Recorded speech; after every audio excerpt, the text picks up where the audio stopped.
wabarakatuh. Waalaikumsalam warahmatullahi wabarakatuh. Semangat pagi. Pagi. Anak-anakku sekalian, peserta masa ta'aruf siswa Madrasah Sanawiyah Negeri 33 Jakarta tahun pelajaran 2020-2021. Izinkan saya, Siti Mukaromah, pada pagi ini akan memandu jalannya acara talk show atau bincang-bincang ringan dengan alhamdulillah kita akan bincang-bincang ringan dengan kakak-kakak OSIS nih yang ada di sini. Dan alhamdulillah juga tengah hadir di tengah-tengah kita Ibu Siti Azizah, narasumber kita. Ibu Siti Azizah SPDI. Beliau guru di MTSN 33 Jakarta, kebetulan mengampu mata pelajaran Al-Quran Hadis, Bahasa Arab, Guru Tahfiz, BBTQ, apalagi ya, Pembina Keputrian, dan masih banyak lagi nih yang beliau ampu ya. Perkenalannya nanti kita lanjutkan lebih dalam lagi di lain kesempatan. Sebelum kita mulai acara talk show pagi ini, kita perkenalkan dulu dengan kakak-kakak OSIS yang ada di sini. Mulai sebelah sana, mari Kak. Perkenalkan, nama saya Muhammad Saiful Islam. Saya Muhammad Firdaus. Saya Mutiara Helmisa. Saya Deva Kintana Gultom. Saya Kira Waldir. Dan saya Aulen Nazira. Oke. Kita akan bahas apa Kak pagi ini? Kita akan membahas tema membangun karakter moderat yang lagi booming-boomingnya teman-teman. Jadi Ibu juga bingung, apa itu ya, bagaimana cara membangun karakter moderat? Lebih jelasnya, marilah kita simak sama-sama. Mohon dijelaskan Ibu Siti Azizah, monggo. Insyaallah. Baik, terima kasih. Assalamualaikum warahmatullahi wabarakatuh. Waalaikumsalam warahmatullahi wabarakatuh. Ini kayaknya pada tegang-tegang nih ya. kan ngobrol santai aja, kita santai aja ya. Ya. Oke. Membangun karakter moderat memang ini materi yang mungkin baru ya, mungkin kakak-kakak juga baru dengar kali ya. Gimana sih caranya membangun karakter moderat? Sebenarnya intinya cuma satu sebenarnya. Moderat itu adil, seimbang, jadi tidak terlalu fanatik banget atau tidak terlalu cuek banget, jadi di tengah-tengah. Intinya seperti itu. Nah, dalam membangun karakter moderat itu ada 3 upaya, catat ya, 3 upaya mendasar bagaimana kita bisa menjadi Muslim yang berkarakter moderat. Yang pertama itu kita harus memiliki sikap ulas asih dan toleransi kepada sesama. Jadi biasa apalagi orang Indonesia insya Allah sudah mulai oke kemampuan untuk bertoleransi dengan agama lain, dengan suku yang lain, atau dengan bertetangga. Nah itu memang wajib ditumbuhkan sejak dini. Jadi hal-hal yang seperti ini dari awal sudah harus mulai kita tumbuhkan. Harus saling menghargai, saling menghormati orang lain. Kedua, yang harus ditanamkan adalah akhlakul karimah. Jadi penanaman akhlakul karimah itu benar-benar sejak dini harus sudah ditanamkan. Dari mulai bahkan mungkin dari masih di kandungan. Jadi orang tua itu harus sudah benar-benar memperhatikan perilaku dia, terutama orang tuanya nih, apalagi bundanya yang mengandung. Itu harus sudah mencontohkan akhlak yang baik, mengatakan sesuatu yang baik. Karena apa? Bayi dalam kandungan saja dia sudah bisa mendengar suara ibunya.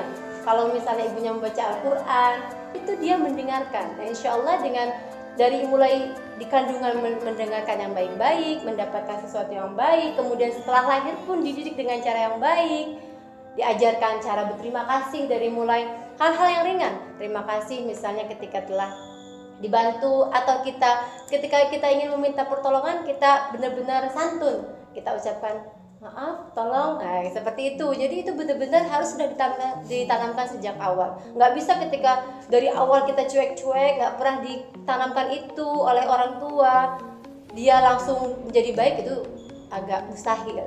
Kemudian yang ketiga, yang perlu diingat agar kita bisa mempunyai sifat moderat, maka kita harus memahami bahwa agama itu untuk kemaslahatan. Jadi agama itu untuk kebaikan.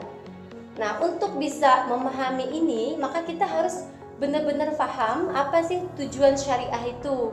Nah, kalau dalam Islam itu kita belajar tentang yang namanya maqasidus syariah.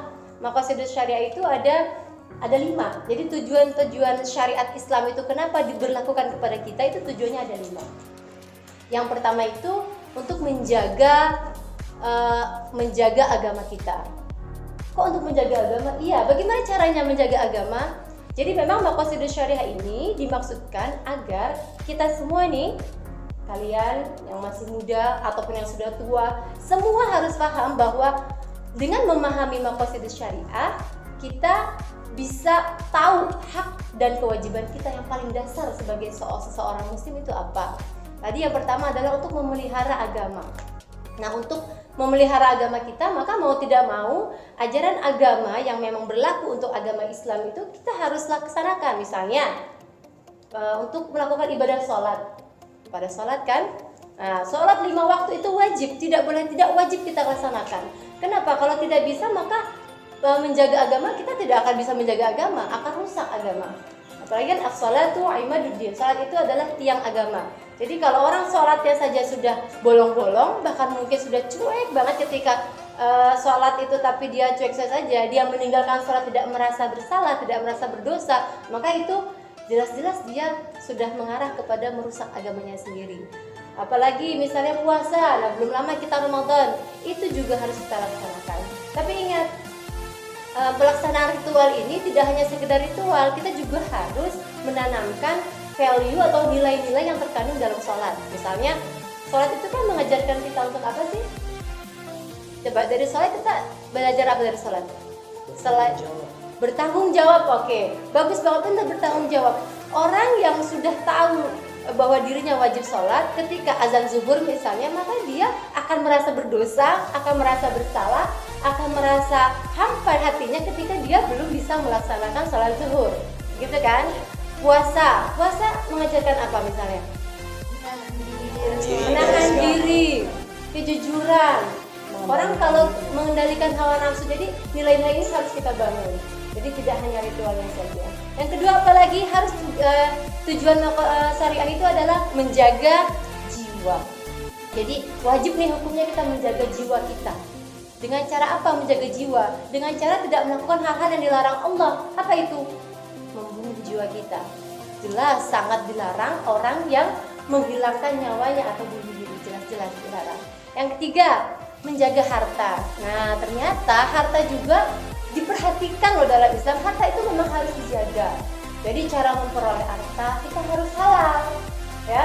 Cara bekerja yang halal, itu semua diperhatikan. Dan kemudian dan ingat, menjaga harta itu bukan harta kita pegang terus, kita tidak berikan ke orang, bukan. Itu malah salah, ya. Yang benar adalah menjaga harta. Ketika waktunya sudah dikeluarkan, harus dikeluarkan zakatnya, ya. Jadi ketika zakat fitrah harus keluarkan zakat fitrah. Ketika punya harta yang harus disimpan, misalnya emas atau sawah yang banyak, dia memang berharta banyak.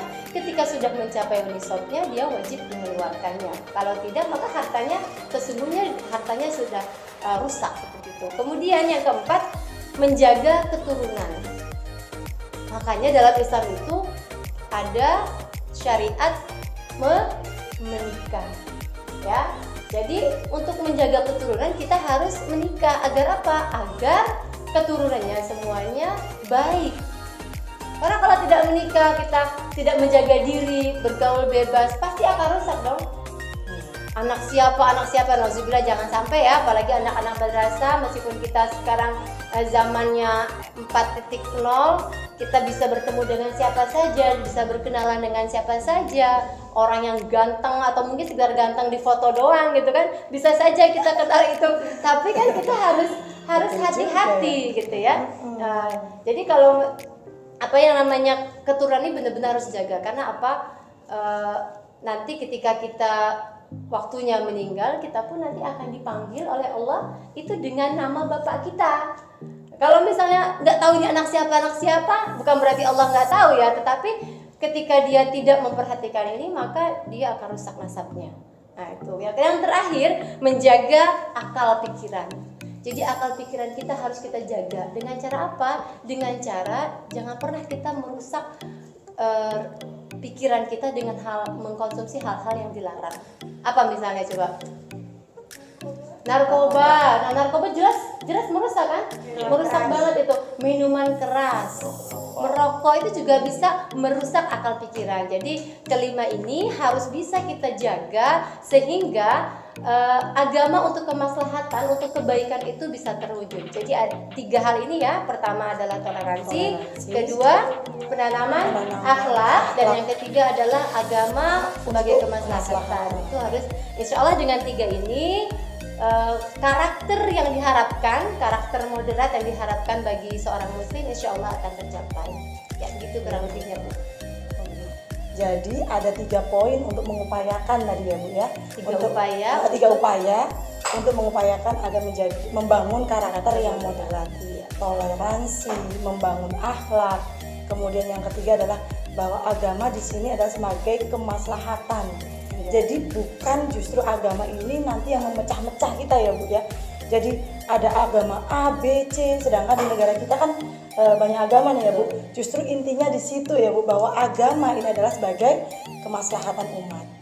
Oke, nah teman-teman sekalian, setelah dijelaskan oleh Ibu Siti Aziza tadi, waktunya mepet juga. Jadi untuk sementara Ibu batasi ya. Ibu buka dulu 1 termin untuk 2 penanya. Kira-kira nih yang di sini ada yang mau tanya nggak nih ya? Ibu kasih kesempatan. Oke, Aura dulu. Tadi Pakai mic nggak ini ya? Oh, nggak perlu ya? Ibu sampaikan bahwa untuk membangun sikap moderat, kita harus memiliki sikap toleransi. Namun pada kenyataannya masih banyak yang belum bisa menerapkannya. Masih ada diskriminasi antara laki-laki dan perempuan.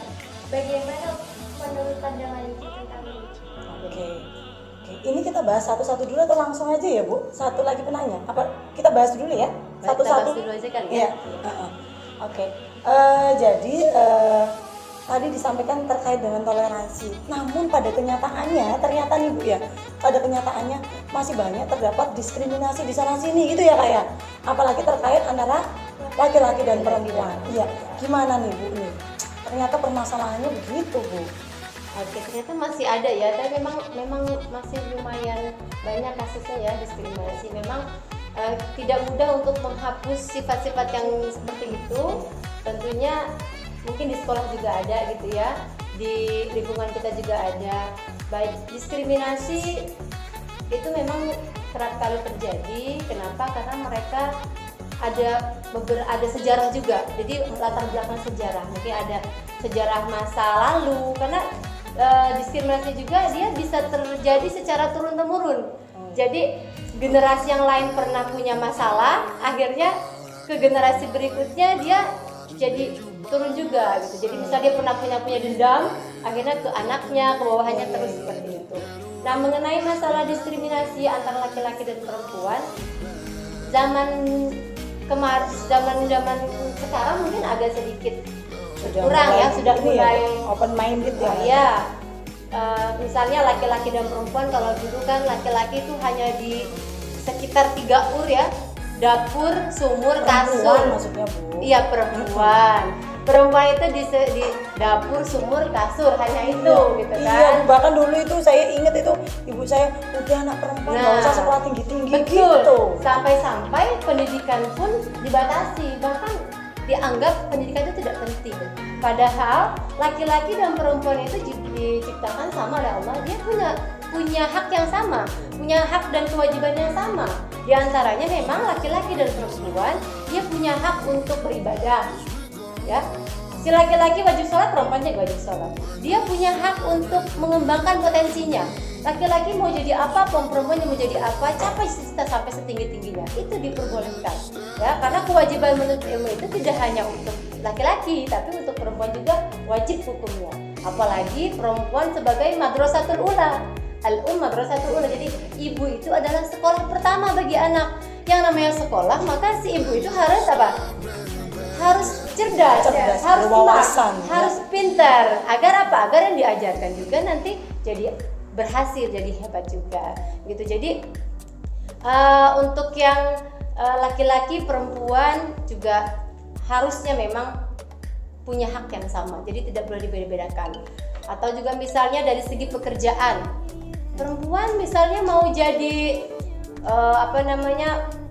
gubernur, boleh, silahkan. Perempuan mau jadi presiden bahkan silakan nih, Bu, yang di saja. sini cita-citanya Atau jadi mungkin presiden. dari yang awal dulu ya, belajar dulu dari hal yang kecil, misalnya perempuan menjadi ketua kelas, boleh, tidak harus laki-laki. Perempuan mau jadi ketua OSIS, disilahkan juga. Kebetulan kalau sekarang ketua OSIS kita laki-laki. Nih, Kak Daus ini ketua OSIS yang periode sekarang. Nah, sebelumnya ketua OSIS di MTS 33 itu perempuan loh. Ya, jadi alhamdulillah sekolah kita ini sekolah anti diskriminasi. Siapapun yang memang hebat, siapapun yang mampu, maka dia boleh menjadi apapun yang dia inginkan, termasuk menjadi ketua. Kemudian untuk masalah diskriminasi ini memang perlu ditekankan bahwa perasaan minder di perempuan itu memang kadang suka ada, ataupun di laki-laki. Jadi merasa saya mampu nggak ya, saya bisa nggak ya kayak dia. Padahal sebenarnya bukan orang yang mendiskreditkan dia, tapi dirinya sendiri menganggap dirinya tidak mampu, gitu ya. Jadi kurang lebih seperti itu ya, Aura. Iya. Makasih Bu. Jadi sudah mulai terbuka ya masalah diskriminasi. Kemudian nih berarti masih ada satu kesempatan lagi. Masih ada waktu kan ya? Oke, satu lagi kesempatan. Saya, Bu. Oke. Tadi Ibu mengatakan kewajiban menjaga jiwa. Bagaimana Islam memandang orang yang melakukan bom bunuh diri dengan Bom ya. dengan alasan jihad? Oke.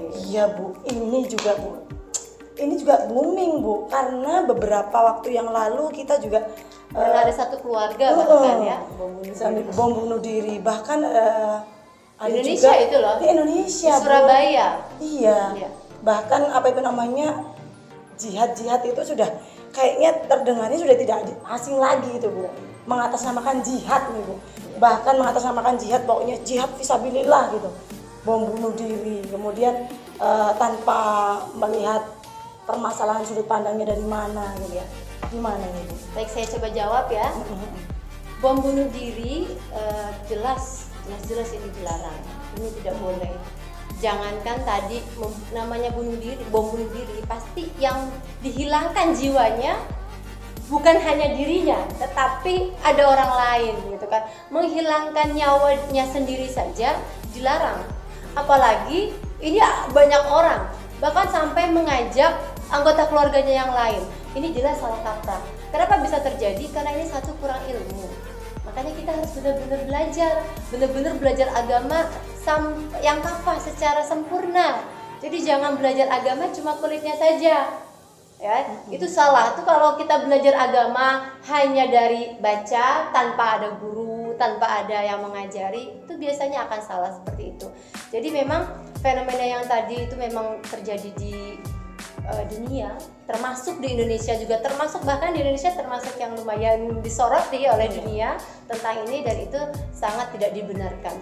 Jadi kalau kalian mau berjihad, laki-laki maupun perempuan bisa berjihad. Kalau laki-laki yang berjihad dengan cara apa? Kalau misalnya jadi kamu suami, berjihad kamu adalah bekerja, memberikan nafkah untuk keluarga kalian. Itu udah jihad kalian gitu ya.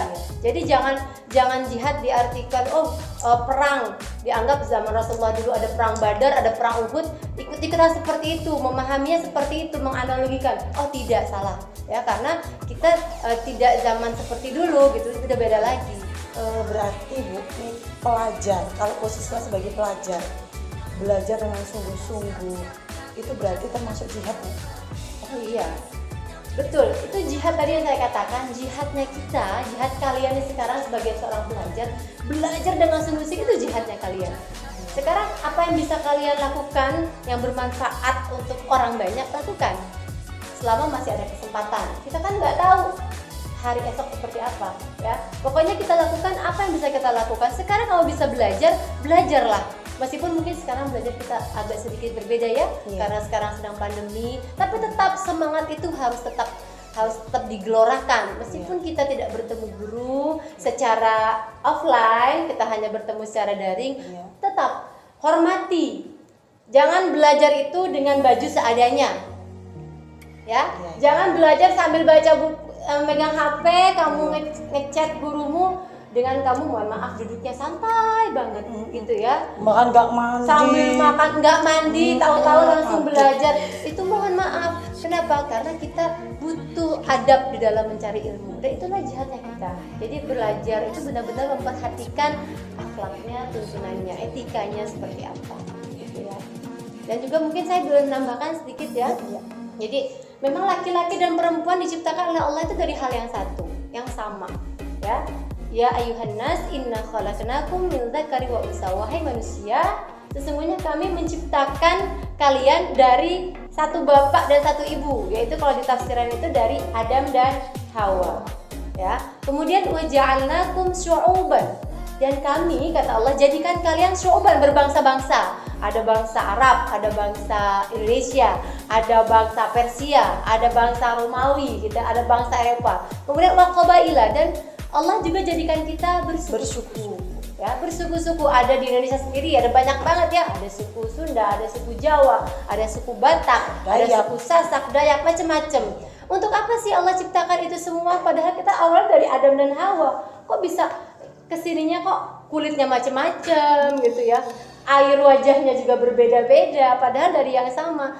Ternyata ada tujuannya Allah ciptakan itu. Untuk apa? Lita'arafu, untuk saling mengenal. Kenapa kenapa di sini dituliskan hanya mengenal? Mungkin kalian ingat peribahasa tak kenal maka tak sayang. Nah betul. Jadi ketika kita sudah saling mengenal, insya Allah kita akan saling menyayangi. Saling menyayangi, saling menghormati hak dan kewajiban masing-masing, saling menghargai. Nah ketika kita sudah bisa saling menghormati, saling menghargai, maka insya Allah kehidupan kita yang sejahtera, tentram, damai yang kita harapkan itu akan terwujud, ya. Terus kemudian apa yang membedakan laki-laki dan perempuan? Di mata Allah yang membedakan kita laki-laki dan perempuan hanya satu. Apa? Inna akramakum 'indallahi atqakum. Sesungguhnya kemuliaan kalianlah, ya, hanya kemuliaanlah yang menjadikan kalian berbeda di mata Allah. Jadi orang yang mulia itu bukan yang kekar, bukan yang cantik, bukan yang baik di hadapan orang saja, bukan, tetapi yang menurut Allah dia benar-benar bertakwa. Apa sih bertakwa? Tahu nggak bertakwa? Masih ingat? Takwa itu apa sih? Takwa itu adalah imtisalu awamirillah wajtinabu nawahihi, yaitu mengerjakan perintah Allah dan menjauhi larangan Allah itu. Jadi orang yang paling mulia adalah orang yang bisa melakukan perintah Allah dan bisa menjauhi semua larangan Allah. Itulah orang yang paling mulia ya, di sisi Allah. Ya, terima kasih banyak Ibu ilmunya, ya Allah, luar biasa. Kakak-kakak berarti sudah terbuka ya, bagaimana kita membangun karakter yang moderat, apalagi siswa madrasah gitu ya. Jadi tadi sudah diuraikan panjang lebar, dan Ibu yakin anak-anakku sekalian yang ada di rumah, peserta MAT sama MTSN 33 Jakarta yang ada di rumah sudah mulai terbuka wawasannya. Nah, marilah kita sama-sama kita terapkan nih apa yang telah kita diskusikan bersama tadi, agar terjalinnya persatuan dan kesatuan bangsa, bahwa di negara kita ini diciptakan beraneka ragam budaya, beraneka suku, tapi tujuannya sama, dalam Islam pun sama.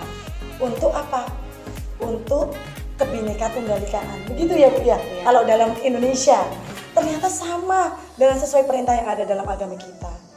Kira-kira itu yang dapat kita ambil intisarinya pada hari ini, dan semoga apa yang kita diskusikan pada kali ini bermanfaat untuk kita semua dan dapat kita terapkan dalam kehidupan sehari-hari. Dan akhirnya kita semua pamit undur diri. Kita jumpa lagi pada lain kesempatan di jam dan waktu yang berbeda. Sekian dulu. Assalamualaikum warahmatullahi wabarakatuh.